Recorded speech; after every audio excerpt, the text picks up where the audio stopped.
Hi everybody, today's story has been chosen by Alice and it's called What the Ladybird Heard on Holiday.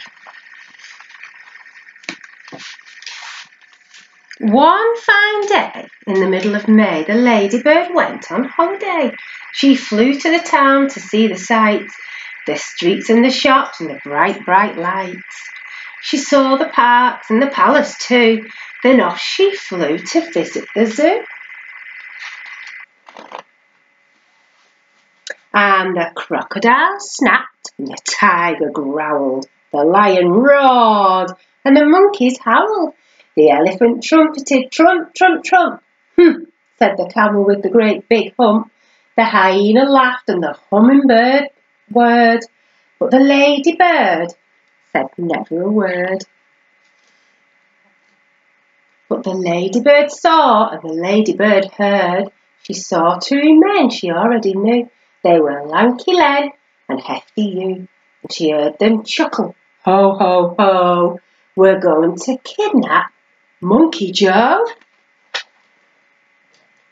We'll hide till there's no one else about, then we'll pick the lock and we'll get Joe out, and if we give him lots of fruit, he'll do the job and he'll get the loot. The palace isn't far at all, Monkey Joe can scale the wall. He'll find out where the queen's asleep, then tiptoe into her room he'll creep. He'll open the sack and steal the crown. We'll soon be the richest men in town. The little spotty ladybird told the animals what she'd heard, and the crocodile snapped and the tiger growled.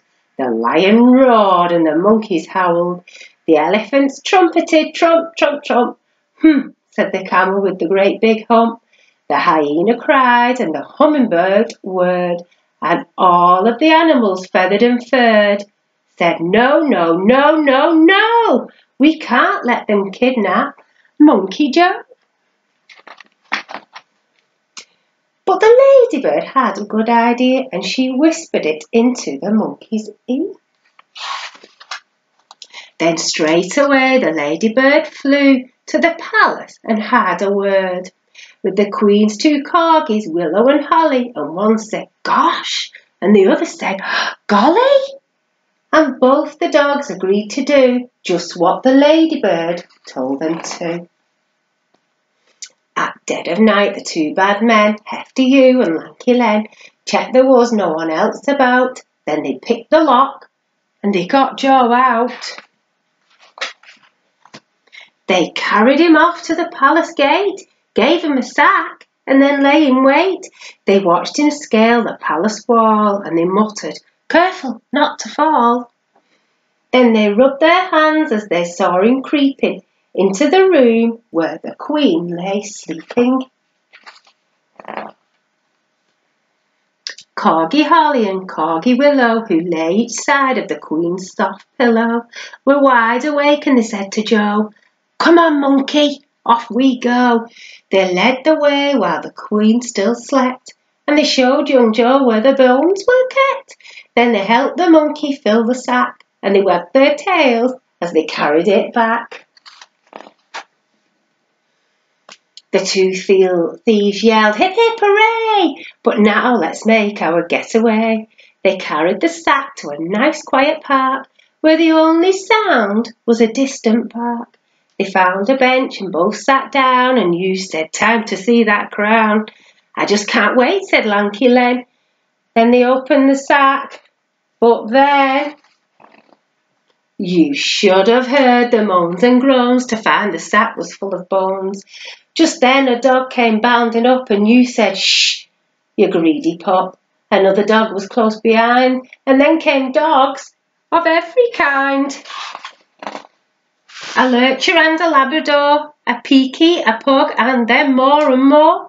Black dogs, white dogs, grey and brown. It seemed like every dog in town. They seized the bones and gnashed and gnawed, tugged and tussled, pawed and clawed, then turned upon the robbers yelping, how about a second helping? The thieves took off with leaps and bounds, pursued by all the hungry hounds, while the monkey ran and the ladybird flew. with never a stop till they reached the zoo. Then the crocodile grinned and the tiger pranced, the lion leapt and the monkeys danced, the elephant trumpeted, trump, trump, trump. Hooray, said the camel with the great big hump. The hyena laughed and the hummingbird whirred. But the ladybird said never a word. The end. That was a lovely story. See you again soon. Bye, everybody.